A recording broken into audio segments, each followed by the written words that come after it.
पहले आप अपना नाम बता दीजिए। मेरा नाम वैशाली है। आप कहाँ से आए हैं? जीटीबी नगर से। अच्छा, आपको कितने दिन यहाँ पे आए हुए होंगे? पहले दिन से ही आ रहे हैं, हम लगातार आ रहे हैं। अच्छा, तो अभी तक यहाँ पे जो जो बदलाव हुए उसके बारे में आप कुछ बता सकते हैं? हाँ जी, देखिए, क्योंकि जन आंदोलन है, अलग अलग समूह के लोग इकट्ठा होते हैं, तो डेफिनेटली परिवर्तन तो आता रहता है। अलग अलग छात्र संगठन के लोग आ रहे हैं, माता पिता बड़ी संख्या में आ रहे हैं, अभिभावक हैं, उसके अलावा जो हैं कई लोग अपने दोस्त के लिए आ रहे हैं। आप लोगों ने भी सोशल मीडिया में देखा होगा कि जिनकी ये संस्थागत मौतें हुई हैं नीट पेपर लीक को लेकर के, उन स्टूडेंट्स के भी दोस्त आ रहे हैं, किसी के रिश्तेदार आ रहे हैं।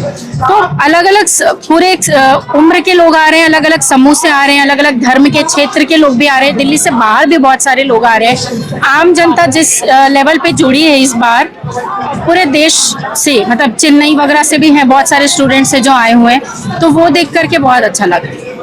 अच्छा, तो जैसे मैम यहाँ पे तो प्रोटेस्ट हो रहा है, फिर भी बाहर जो पेपर लीक नहीं रुक रहा है, इसके बारे में आप कुछ बोलिए। तो देखिए, वो ये है कि वो जो बहरे कान है सरकार के, उन तक हमारी आवाज पहुंच नहीं रही है, और पिछले 12 सालों से आवाज हमारी पहुंच नहीं पा रही है। इतने जन आंदोलन हो गए, अलग अलग मुद्दों को लेकर के हो गए, शिक्षा को लेकर, नीट को लेकर के। तीसरी बार नीट पेपर लीक हुआ है, और हर साल आप देखिए राज्यों में, यूपी, बिहार, राजस्थान, हर राज्य की स्थिति आप देख लीजिए।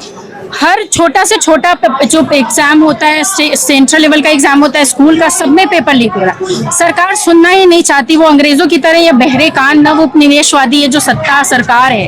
अच्छा, तो मैम जैसे यहाँ पे तो शिक्षा के लिए प्रोटेस्ट किया जा रहा है, बाहर और भी तो सारे मुद्दे हैं, जैसे कि शेड्यूल कास्ट वगैरह जो भी है, कुछ औरतों के साथ, कुछ लड़कियों के साथ ऐसे घटनाएं घटित हो जा रही है, उसके बारे में कुछ कहिए आप। जी बिल्कुल, देखिए, मैं अलग अलग जन आंदोलनों से जुड़ी रही हूँ, अलग अलग समय पे महिला आंदोलन और इन सब से भी हम धरने देते रहे, महिला आंदोलन के लिए भी उनके साथ हम काम भी करते, क्राइसिस इंटरवेंशन का। और देखिए, शिक्षा एक जरिया है ये सारी असमानता मिटाने का।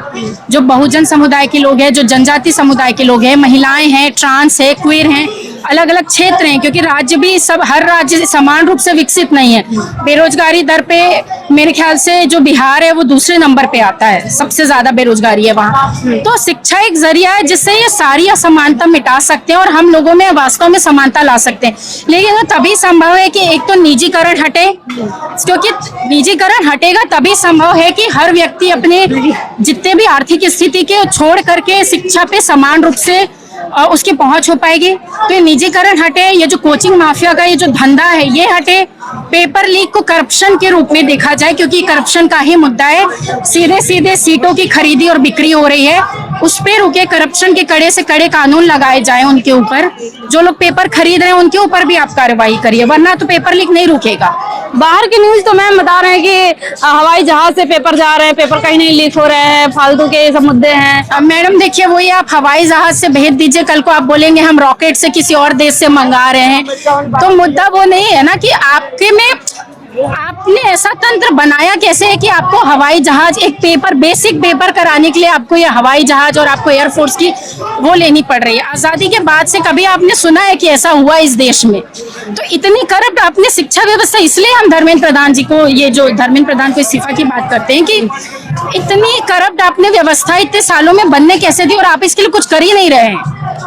तो मैम जैसे इसके पहले तो मतलब यहाँ तो हो ही रहा है बात की धर्मेंद्र प्रधान जो है वो इस्तीफा दें, यहाँ तक लोग मोदी के इस्तीफे की भी मांग कर रहे हैं, उसके बारे में आप कुछ कहिए। जी बिल्कुल, देखिए, जिस तरह से पिछले 1 दशक से लोगों में जो अलग अलग मुद्दे को लेकर के, जैसे आपने भी अभी कहा, अलग अलग मुद्दे को लेकर के लोगों में असंतोष बढ़ रहा है, और कहीं ना कहीं अल्टीमेटली जो अकाउंटेबिलिटी है वो जो प्रधानमंत्री के ऊपर ही आएगी, क्योंकि एक मुद्दा हो गया, 2 मुद्दा हो गया, 10 मुद्दे हो गए, और हर मुद्दे में कहीं कुछ नहीं हो रहा है, तो अल्टीमेटली फिर घूम फिर के जिम्मेदारी प्रधानमंत्री पे ही जाती है। हाँ, तो मैम जैसे कि यहाँ तो हो ही रहा है शिक्षा की बात, जैसे कि अभी आपने देखा हो गया कुछ टाइम पहले कि एक निर्भया कांड हुआ, हाथरस हुआ, उसमें तो कुछ हद तक चीजें बड़ा प्रोटेस्ट हुआ, लेकिन उसके बाद भी बहुत सारे ऐसे मुद्दे आए हैं जो लड़कियों के साथ, औरतों के साथ गलत हुआ, उसके बाद ऐसा कुछ प्रोटेस्ट देखने को नहीं मिला उनके समर्थन में। तो ये चीज है, देखिए, निर्भया केस एक लैंडमार्क केस था पूरे भारत में, जो महिला अधिकार है उनको लेकर के। पहली बार मुझे लगता है देश में पक्ष विपक्ष और पूरी आम जनता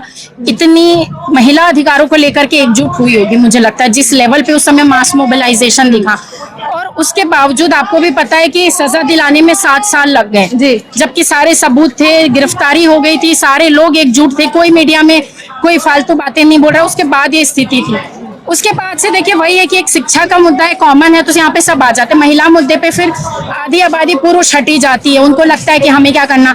महिला मुद्दे में फिर होता है जो विशेषाधिकार प्राप्त अपर कास्ट अपर क्लास जो महिलाएं हैं उनकी भी जिंदगी सेट है, तो वो सोचते हैं हम क्यों जा करके धरना धरें। तो और फिर वही पूरा फेमिनिज्म का जो एक समस्या है कि वही शहरी अपर कास्ट अपर क्लास जो एक बन के रह गया है कि जो मजदूर महिलाएं हैं, ग्रामीण महिलाएं हैं, उनकी आवाज कौन उठाएगा। मेन स्ट्रीम जो फेमिनिज्म है उसमें एक कमी देखने को मिलती है हमें।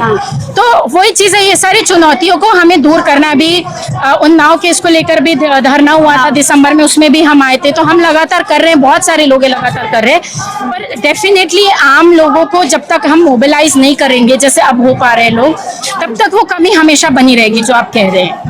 तो मैम जैसे कि ये भी कहा जाता है कि जितने बीजेपी में जो भी लोग हैं वो लोग मतलब कि बहुत सारे रेपिस्ट हैं, उनको टिकट मिलता है, ये भी बहुत सारे ऐसे मुद्दे हैं। तो इन सब में आप कुछ क्या कहेंगे? तो देखिए बीजेपी में तो है ही, उसमें तो कोई डाउट ही नहीं है। उसके अलावा भी एसोसिएशन फॉर डेमोक्रेटिक रिफॉर्म करके एक जो संस्था है जो इन सब पे रिपोर्ट निकालती है, जो भी देश के एमएलए हैं एमपीज हैं, उसकी रिपोर्ट में भी आप जाकर के देखेंगे तो हर पार्टी में ऐसे लोग हैं जो अपराधी हैं और उनके सबके खिलाफ एफआईआर और ऐसे बड़े बड़े जो अपराध है वो दर्ज है, और उसमें महिलाओं के खिलाफ अपराध एक बड़ा मुद्दा है। और इस सरकार में तो आपने लगातार देखा रेसलर प्रोटेस्ट हो गया, मणिपुर में सरेआम जिस तरह से महिलाओं के साथ जो दुर्व्यवहार किया गया है, जिसके प्रूफ आने में हमें महीनों लग गए, वहां से प्रूफ आने में।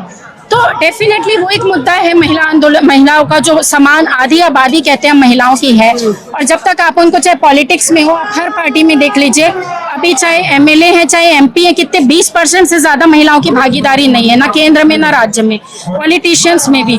तो वो एक बड़ी चुनौती है। वो सारी एक दूसरे से जुड़ी हुई समस्याएं हैं। तो सरकार तो इन सब मुद्दे पे बातें ही नहीं करती है। जब सरकार की रोटी चलती रहेगी आपको हिंदू मुस्लिम दलित आदिवासी और ब्राह्मणवाद में फंसाने भटकाने में, तो सरकार को क्या जरूरत है मेहनत करने में? इन सब में आपको लगती है मेहनत इन सब में? और आप जनता को जागरूक कर दोगे ना, तो सारी सरकारों का यह है कि हमसे फिर वो सवाल पूछेगी। तो इसलिए सरकारें चाहती कि लोग जाति में बटे रहें। हर सरकार ये जाति का ये जो कार्ड है बहुत अच्छे से खेलती है और हम बेवकूफ बनते। हम इसमें वो आपने भी देखा होगा कारों के पीछे आजकल तो सोशल मीडिया में लोग लिखने लगे कि प्राउड ब्राह्मण क्षत्रिय पता नहीं क्या क्या। मतलब आपको उसमें क्या मिल जा रहा है? आप बटे हो, उससे आपको कुछ नहीं मिल रहा, सरकार को मिल रहा है जो मिल रहा है, पार्टियों का फायदा हो रहा है। आप तो जहाँ हो, मिडिल क्लास हो, गरीब हो, आप दलित हो, राजपूत हो, जो भी हो, आप तो वही आपके क्षत्रियों ने सबको क्या फायदा मिल रहा है? 4 लोग बस आप धौस जमा लेते हो, गांवों में शोषण कर लेते हो दलित आदिवासी का, महिलाओं का। उसके अलावा आपको क्या, आपकी आर्थिक स्थिति, आपकी जो शैक्षणिक स्थिति, उसमें क्या बदलाव आ रहा है? तो मैम बहुत अच्छा लगा बात करके, और आपने मुझे इतना टाइम दिया उसके लिए धन्यवाद। बहुत शुक्रिया, आपने इतने अच्छे सवाल पूछे मुझसे। Thank you. पूरे देश के अंदर जहां कहीं भी बहुजन समाज पर एट्रोसिटीज होती है, उस एट्रोसिटीज पर अगर वो व्यक्ति, वो परिवार मेरे पास तक पहुंच जाता है, जिन केसेज में मेरे फोन के जाने के बाद एक्शन हुआ, उस पर रेप केस तक है, कुल्हाड़ी से काटे हुए हमारे समाज के, बहुजन समाज के लोगों को काटा गया, उन पर कार्रवाई कराने का काम किया। ऐसे सैकड़ों मनुवादियों को जेल भिजवा चुका हूं जो मेरे समाज पे, मेरी बहन बेटियों पर अत्याचार करते हैं। मेरे फिल्म प्रोडक्शन हाउस के अंदर अगर कोई आदमी इलेक्ट्रॉनिक मीडिया के अंदर जाना चाहता है या फिल्म लाइन में जाना चाहता है, उसको फ्री ऑफ कॉस्ट ट्रेनिंग में दे रहा हूं और देता रहूंगा। धर्म पढ़ाएंगे आपको, रामायण महाभारत गीता बाइबल और कुरान। दोस्तों आपको पढ़ना होगा भारत का संविधान। 1984 में काशीराम साहब को ज्वाइन किया मैंने, और उस टाइम मैं 9th क्लास में पढ़ता था। उनके उस रास्ते पे काम करता हूँ। सामाजिक आंदोलन चलते रहना चाहिए, राजनीतिक आंदोलन चले या ना चले। ना बिकता हूँ, ना मुझे कोई खरीद सकता है, ना समझौता करता हूँ, सिर्फ 18 घंटे काम करता हूँ। जब तक मेरे समाज के, बहुजन समाज के पीड़ित व्यक्ति को न्याय नहीं मिल जाता, तब तक मैं बाबा साहब के विचारों और संविधान पर चलता हूँ। 9810085714।